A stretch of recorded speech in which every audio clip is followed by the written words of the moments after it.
হে আল্লাহ, এই দিনের অগ্রভাগকে মঙ্গলময় করো, মধ্যবর্তীকে করো সাফল্যমণ্ডিত এবং শেষ অংশকে করো জয়যুক্ত। হে আল্লাহ, তোমার কাছে এই দিনের কল্যাণ চাই, এই দিনের বিজয়, নুসরত, নূর, বরকত চাই এবং তোমার কাছে এই দিনের সকল মন্দ হতে এবং এর পরবর্তী সকল মন্দ হতে তোমার আশ্রয় প্রার্থনা করি।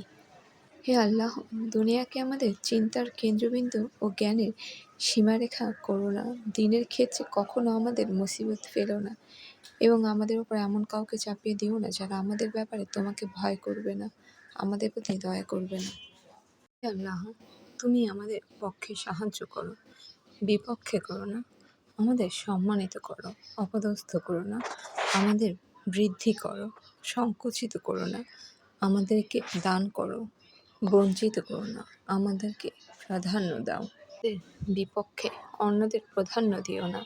আমাদের পক্ষে কৌশল অবলম্বন করো, বিপক্ষে করো না। আমিন। এগুলি হাদিসে বর্ণিত ও সালাফ থেকে নেওয়া হয়েছে। এই সময় বাংলাদেশের জন্য খুবই সময় উপযোগী, যেগুলো পড়ে আমরা মনে সাহস জোগাতে পারি।